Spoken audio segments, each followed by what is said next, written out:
So there's a new event in game called the Echo of the Immortals. It's actually pretty cool. What this event does is allow you to do sort of a mini cycle of strife, kind of all in one, minus the battlegrounds part. So normally what happens is we don't really get to partake in this gigantic fight, the Immortal fight, very often, but this battle is going to allow us to do that. There's going to be 16 players that are going to queue it.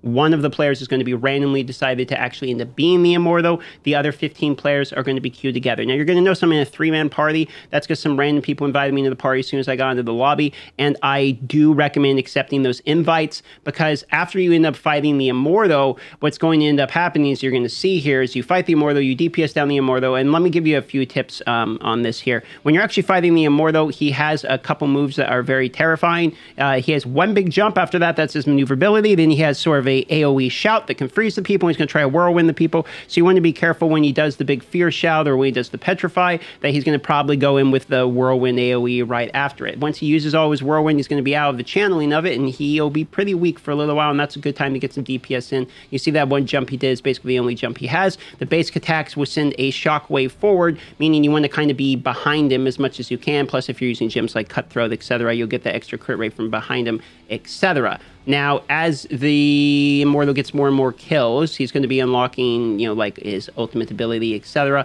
These battles don't seem to be lasting that long. It seems like you mostly just have to avoid the whirlwind, so range classes are going to have a big advantage here, being able to keep up with him, etc. You do have infinite heals, so make sure you go back and heal whenever you need it. He has to get 40 kills within the time frame, but we just have to kill the Guardian. So as long as you're not really dying and frustrating him and you're constantly healing, you can see you use the fear there. As long as you're constantly healing, everything's going to be just fine. So you're going to kill down the Immortal. And then after you kill the Immortal, what's going to end up happening is you guys are going to be put into a Rite of Exile, free-for-all, basically. However, much like the Rite of Exile, if you are in a party, your party members do not become enemies, and you can win it with a party, which is why I recommended earlier that I recommend accepting any party invites from the beginning, or creating a good party. Because after you kill this Immortal, there's going to be a very brief, like 20-second period where everyone's kind of standing around looking at each other. And I expected my teammates to drop out of the party as soon as it started, because it says it's a free-for-all, and then, you know, we all have to attack each other. That's what I thought was going to end up being forced to us to happen. So I was preparing for that during this animation. However, what actually ends up happening is your party stays, and you fight party v party. So it's quite funny here. You can see we won. Bloody Mary, aka the one random Immortal chosen, was lost. Basically, I think you're going to lose most of the times if you're the Immortal, to be honest. I think most people would DPS it down. Then I was trying to find a spot to hide during this, because there is basically 15 players, and I noticed my party members were here with me, so I was even trying to hide from them, because I'm like, oh no, like, we're going to get kicked out of this.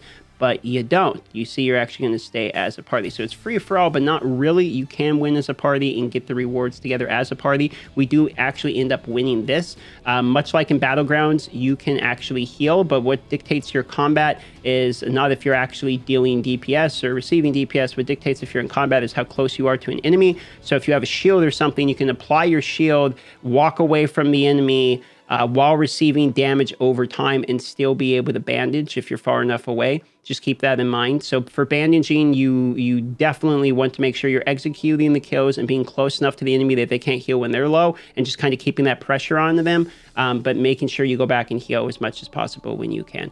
Now, it's going to be hard if people got Giga Chad wings and all that. You're probably just going to lose literally anyway, because it is like the cycle of strife. But that's why I think the party's so important, and trying to play strategic, where you kind of hide and let the other people fight each other, etc., is going to be important, or, you know, pincing them into the middle, etc. But mostly it's going to be about getting into that correct party.